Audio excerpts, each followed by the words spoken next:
Sulojana Yuharajaya Tathagaya Allahate Samya Sambuddhaya Namo Sarva Tathagate Allahatate Samya Sambuddhate Namo Arya Avanukete Shoraya Buddhisadvaya Mahasadvaya Mahakarunikaya Dhyayata Om Tarakara Tiri Tiri Turu Turu Itiwe Iti Jare Jare Purachare Purachare Usume Usumawa Leiri Miri Chiti Tohara Mapanaya Shoma.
Bonsoir chers spectateurs, bonsoir chers initiés, bonsoir à tous ceux qui aiment la chose spirituelle. Aujourd'hui, nous voici encore avec notre cher invité de tous les jours, Ainisof Christo Uba, instructeur spirituel de l'école ésotérique Ambiam. Maître Christo, soyez la bienvenue. Merci, monsieur Lekabel. Je salue le divin qui est en vous. Comment vous allez? Très bien. Je vais bien grâce à mes énergies. Aujourd'hui, nous aimerons que vous nous parliez des talismans. Chers spectateurs, c'est ce que nous allons parler aujourd'hui. Les inconvénients et des avantages de ce que c'est qu'un talisman. Alors, chers instructeurs, mettez-nous la lumière tout autour de ce que on peut appeler talisman. Merci beaucoup, monsieur Lekabel. Le talisman. Le talisman est un réceptacle. Tout comme un gobelet peut contenir de l'eau, la bouillie ou la bière, un talisman, c'est un objet physique dans lequel on charge des énergies. Notre univers est fait de 4 énergies. Dans ces 4 énergies, il y a l'énergie primordiale qui est l'énergie électromagnétique. Mais il y a aussi le biomagnétisme. On peut prendre ces énergies selon l'ordre que vous voulez, selon ce que vous attendez, et charger par exemple dans un cristal ou dans une bague ou encore dans vos lunettes, dans la montre, le bic, votre habit, votre mutancorps. Et ces énergies doivent obéir à un ordre. L'ordre de l'homme spirituel. L'ordre de la personne spirituelle. Et maintenant, l'objet peut apporter des résultats magiques. C'est-à-dire, au lieu de souffrir pour quelque chose, les énergies vont se réorganiser pour que vous puissiez réussir facilement un truc sans faire du mal à quelqu'un. Donc dans un premier temps, c'est ce que je peux dire sur un talisman. C'est un contenant énergétique. Notez également que le talisman peut aussi abriter un esprit. La taille n'a pas d'importance. Comme dit talisman, la taille n'est pas importante. Elle n'est pas importante. Ce qui est important, c'est celui qu'on veut garder dans le talisman. Donc on peut prendre un esprit, même des esprits, mettre dans une bague ou dans un petit cristal. Et maintenant, l'objet agit magiquement. C'est ça un talisman. Il y a aussi des talismans pentacles que vous pouvez tracer dans votre chambre. Même quand une personne possédée vient, elle veut rentrer, elle est bloquée. Ou bien un esprit qui veut rentrer est bloqué. Ça aussi on peut appeler ça un talisman. Un objet physique qui peut agir sans l'action d'un être extérieur comme un être humain. Donc dans un premier temps, c'est ce que je peux dire sur ce que c'est qu'un talisman. Ok, merci Anne-Sof. Dites-nous de façon catégorique les types de talismans. Les types de talismans, d'une façon élémentaire, on peut parler de 4 talismans. 4 talismans parce que quand vous prenez le chargement des talismans, je vous disais, il y a 4 énergies qui peuvent être chargées en une seule fois dans un talisman. Mais on peut toutefois les catégoriser pour permettre à toutes les personnes qui aiment les talismans savoir qu'en fait, il faut être normalement spirituel avant de vouloir charger un talisman. Mais vous pouvez quand même faire la commande du talisman.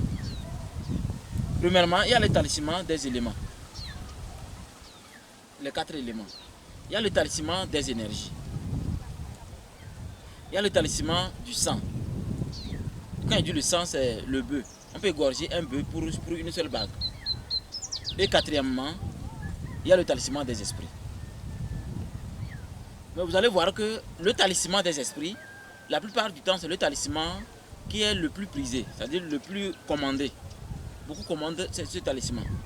Mais si la charge ou la conjuration de l'entité dans le talisman n'a pas été faite selon les règles de l'art, l'esprit risque de se manifester à certaines périodes en termes de contrat pour vouloir certaines énergies. Alors que si le chargement a été bien fait, alors l'esprit ne fait qu'obéir à son maître, qu'il a donné l'injonction, qu'il a donné l'ordre de travailler pour le bien de X. C'est la raison pour laquelle il n'est pas conseillé d'aller acheter une bague magique. Ça ne s'achète pas. On commande une bague magique. Parce que dans le chargement, l'homme spirituel, le maître spirituel, doit faire carrément un rituel de conjuration. Vous voyez, avec la photo et peut-être le nom de la personne qui commande la bague ou le talisman. Et maintenant, au cours du rituel, on oblige l'esprit à obéir non seulement le maître, l'initiateur, mais aussi celui qui va porter la bague. Là, en ce moment, quand l'esprit a besoin, par exemple, de l'énergie cosmique, ce n'est pas avec celui qui porte, mais c'est avec le chargeur, celui qui a chargé. Donc du coup, celui qui a acheté ne souffre de rien, il n'aura aucun problème. Mais si ça n'a pas été respecté selon les règles de l'art, vous allez voir que quand vous achetez une bague magique, comme je vous disais tantôt, vous allez voir qu'à certaines périodes précises, il y a certains problèmes qui reviennent. Si vous n'identifiez pas vite les problèmes qui reviennent par rapport à votre talisman, ce talisman risque de vous créer beaucoup de problèmes. Donc je crois que ces 4 catégories ont été citées. À vous de faire... je vous ai dit, on n'achète pas un talisman, on commande un talisman. Pour qu'on puisse faire en tenant compte de qui vous êtes. Pour que l'esprit obéisse à 100%. Mais si vous achetez seulement un talisman, vraiment ce n'est pas conseillé parce que les résultats sont vraiment néfastes. Merci. Ok, merci Christo. Maintenant par rapport au clan, je suis d'un autre clan. C'est un exemple que je donne. Et je veux qu'on me fasse un talisman. Est-ce que, vis-à-vis de la nature, est-ce que c'est autorisé que bon, je sois peut-être un cabier ou bien un cabier et que j'aille au Bénin faire pour qu'on me fasse un talisman là-bas? Si on s'en tient à ce que j'ai déjà dit, il n'est pas conseillé d'être d'un clan, comme par exemple d'être un bassard, un danseur du feu, et vouloir aller chez un loso mangeur de bois, vouloir qu'il vous fasse un talisman. C'est comme aller acheter toujours. Mais sauf si c'est quelqu'un qui est le conservateur ou garde des us et coutumes. Donc il connaît l'art de le faire. Parce que je vous ai dit, quand vous connaissez l'art de le faire, tout le monde peut le faire. Mais quand vous ne connaissez pas l'art de faire un talisman, ne le faites pas. Vous créez des problèmes à la société. Vous allez laisser les gens mourir comme ça à cause des talismans de 150 francs, des bagues de 150 francs. Alors pour un esprit, contrat c'est contrat. Donc on ne peut pas quitter comme ça, aller quelque part quand on cherche un talisman. Il faut vous-même. L'objectif principal de l'école spirituelle Ambiam, c'est pour que vous-même, vous soyez le maître de votre destin. Vous soyez le maître de votre corps spirituel. Vous soyez au volant de votre vie spirituelle. Pour que ni un esprit, ni un sorcier, tel qu'il soit, quoi qu'il est, qui ne puisse pas vous toucher. Les génies, quel que soit le génie, d'où il vient, que ce soit un démon, un vampire, qui ne puisse pas vous toucher. Mais si vous n'êtes pas maître de votre esprit, votre nature, vous ne vous connaissez pas, n'importe qui peut vous influencer. Et n'importe quel talisman peut vous créer des problèmes. Donc je crois que quand on regarde la définition d'un talisman, ça se commande, ça ne s'achète pas. Ceux qui vendent des choses en ligne, c'est des esprits qui sont dedans. La preuve a été donnée plusieurs fois. Que quand vous achetez une bague, par exemple, à distance, comme en Chine, en Inde, au Nigeria, quand ça arrive, ça va pas, vous allez devenir fou. Beaucoup de jeunes stars sont morts à cause de ça. Beaucoup de jeunes stars sont devenus fous pour ça. Il y a un même dans notre ville actuellement qui est devenu fou à cause d'une bague.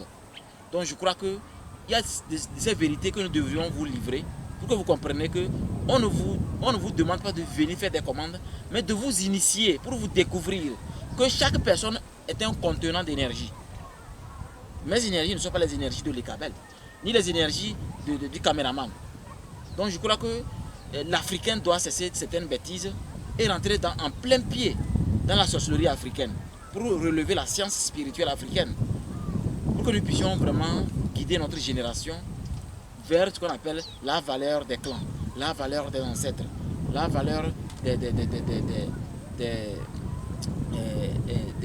clans, des familles. Si vous voulez parler des racines, chaque être humain, chaque Africain a ses ancêtres.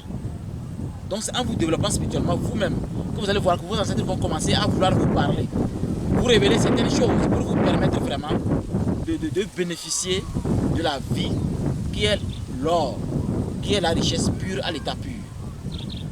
Voilà. Vu que vous êtes un instituteur spirituel à haut niveau, est-ce qu'il y a un lien entre, si par exemple, entre votre talisman et par rapport à celui d'un marabout, c'est-à-dire ceux qui utilisent beaucoup le sang, est-ce qu'il y a un lien? Merci pour cette question pertinente. En fait, il y aura toujours une différence entre un guide spirituel et un marabout. Parce qu'en fait, nous formons ceux qui peuvent devenir un marabout. Parce qu'un marabout, normalement, ce n'est pas un charlatan. Parce que quand on dit charlatan, c'est un terme péjoratif. Alors que marabout, c'est très bon. Ça veut dire que vous travaillez avec la nature. Donc, il y aura toujours une différence parce que, en fait, quand moi je vais faire un talisman, je n'ai pas besoin du sang. Je n'ai pas besoin du sang parce que moi, je rentre dans la dimension spirituelle, je puise les éléments. C'est la raison pour laquelle, quand moi je regarde un être humain, je sais que la personne est de telle énergie. Bon, les scientifiques appellent ça signe astrologique. Moi, j'appelle ça énergie. Parce que quand je vous regarde, votre aura rayonne de votre propre énergie. C'est-à-dire comment vous fonctionnez, comment vous êtes, tout est inscrit dedans. Parce que quand on y réfléchit, on n'a pas besoin vraiment du sang, si on peut aller dans les dimensions spirituelles pour y puiser les énergies. Parce que ces énergies sont même à l'origine du sang. La quintessence qui est dans le sang est dans l'univers 1000 fois. Donc je crois que j'exhorte les hommes spirituels et nos frères et sœurs marabouts d'avoir le désir aussi de s'initier et de comprendre le secret métaphysique du ciel et de la terre.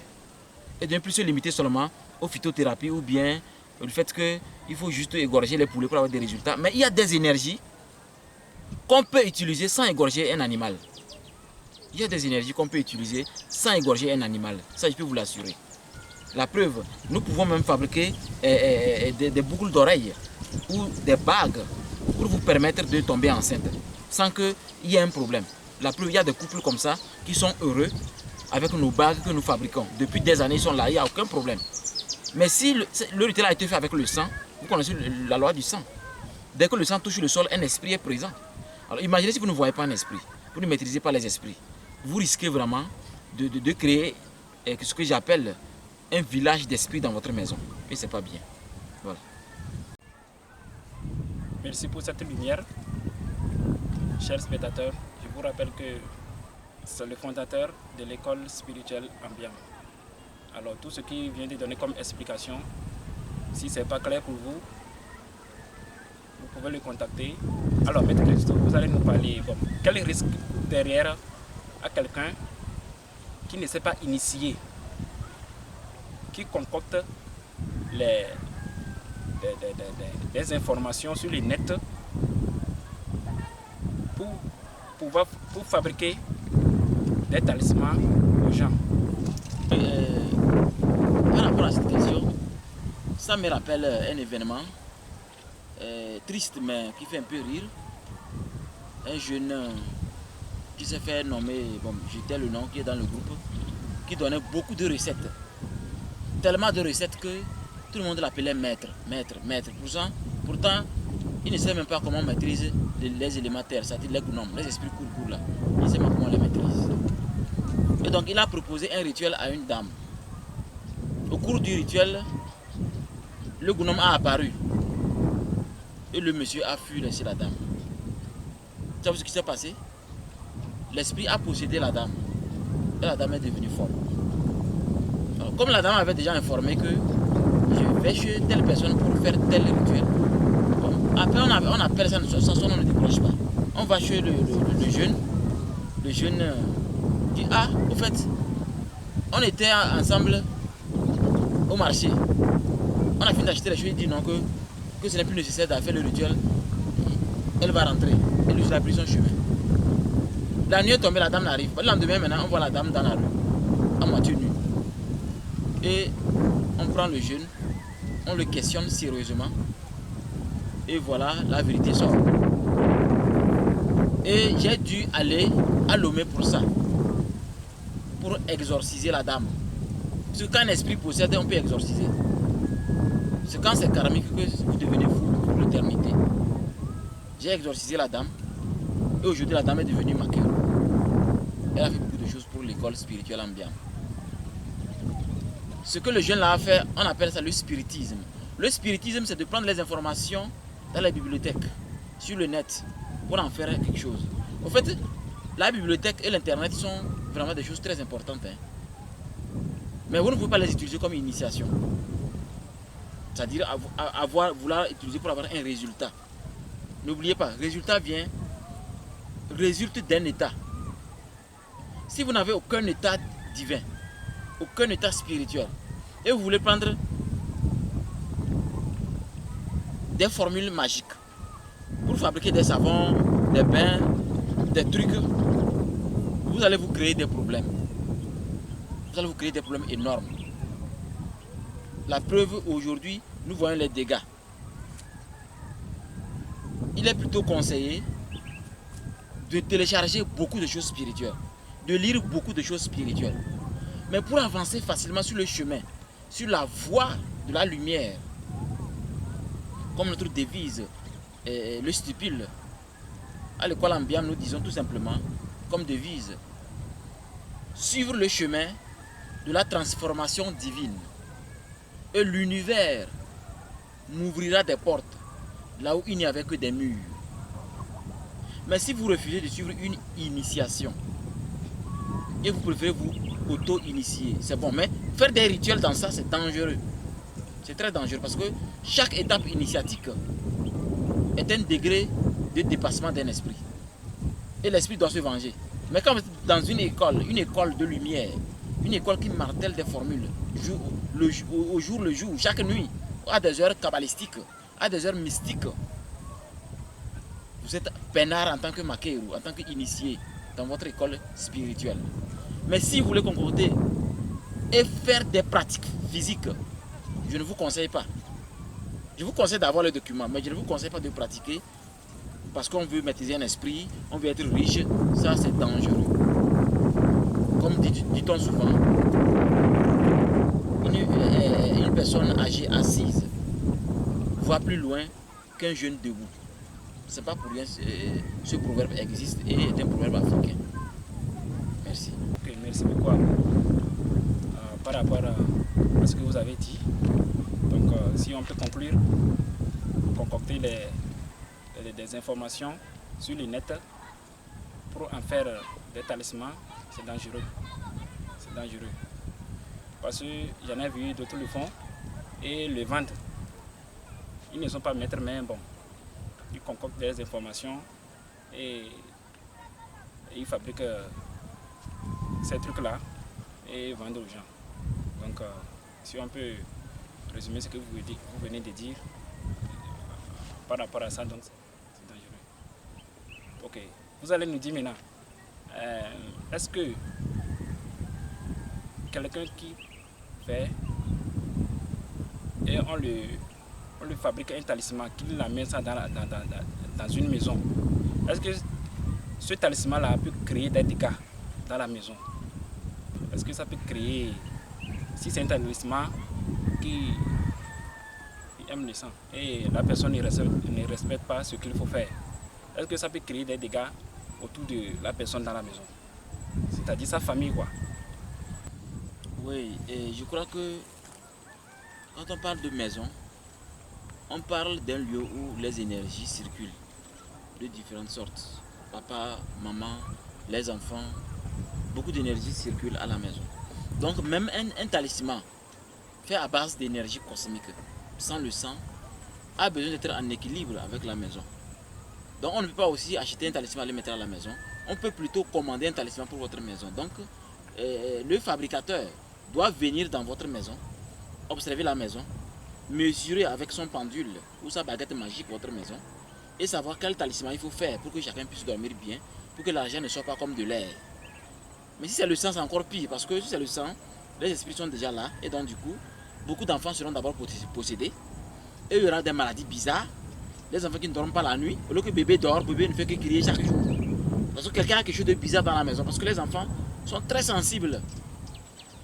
Donc je crois que pour une maison, c'est vraiment délicat. Il faut faire ça en étudiant d'abord la maison, en étudiant les habitants de la maison, avant de faire un talisman efficace pour que dans une maison, les gens puissent dormir en paix. Voilà. Ok, merci beaucoup à vous. En tant qu'un instructeur spirituel, est-ce que vous fabriquez des talismans sans risque? Et votre mot de fin? Oui, merci beaucoup pour la question. Oui, l'école spirituelle Ambiam que je représente, nous fabriquons des talismans. Nous le faisons. Nous fabriquons des talismans pour des personnes qui veulent être spirituellement protégées par les envoûtements ou bien par certains esprits, ou peut-être protéger votre couple. Nous chargeons les maisons, nous protégeons des maisons, nous exorcisons des gens, nous exorcisons aussi des maisons. Et quand on dit sans risque, c'est-à-dire on fait selon les règles de l'art pour vous permettre d'être vraiment épanoui avec votre bague. Imaginez que vous êtes avec votre femme depuis des années et vous n'arrivez pas à avoir des enfants. Alors nous avons des talismans spéciaux, des talismans spécifiques comme des bagues en or déjà chargées que vous allez utiliser, vraiment qui va vous permettre vraiment d'être spirituellement énergisé pour que ce qui empêche votre régénération spirituelle, ce qui empêche que vous puissiez être épanoui au foyer, soit complètement éradiqué. Donc, et avant de le faire, nous ne le faisons pas parce que vous commandez. Quand vous arrivez, en tant qu'instructeur spirituel, d'abord je fais une consultation pour voir est-ce que vous méritez vraiment un talisman. Parce qu'il y a des gens qui n'ont pas besoin de talisman. Et des gens sont nés vraiment formidables. Les gens ont un esprit extraordinaire. Par exemple, au début, vous avez dit, quand je vous ai demandé comment vous allez très bien, vous m'avez dit, je vais bien grâce à mes énergies. Vous voyez, ça c'est très profond, c'est spirituel, c'est magnifique. Ce qui veut dire, vous prenez soin de vos énergies. Vous ne dites pas, oh je vais bien grâce à Jésus, je vais bien grâce à Mahomet, je vais bien grâce à Dieu. C'est pas ça. Dieu vous a créé, il est à côté, il vous regarde. Il vous attend quand vous mourrez. Ici, prenez soin de vos énergies. C'est très important pour que les esprits ne nous dérangent pas. Donc je crois que par rapport au mot de fin, j'ai attiré l'attention de tous les Africains que nous sommes au XXIe siècle, je vous le rappelle encore. Rappelez-vous que tout ce qu'on veut, on peut le faire. Mais nous devons toujours nous demander quelle conséquence est derrière l'action que je m'apprête à poser. Et en fin de compte, dites-vous, demandez-vous, comment puis-je servir l'humanité? Et commencez d'abord par votre propre maison. Il faut que la femme et les enfants se sentent bien, se portent bien. Là, vous pourrez aider aussi l'extérieur. Donc le point vers la périphérie. C'est ce que je vais dire par là. Donc je crois que je vais me limiter ici. Et que la grâce divine vous accompagne toujours et encore. Bye bye. Merci chers tous, chers initiés. Ici prend fin notre thématique du jour. Au revoir et à la prochaine. Un coucou spécial aux élèves de Highness of Christo Ouga. Bonne soirée à vous dans la bénédiction. Merci.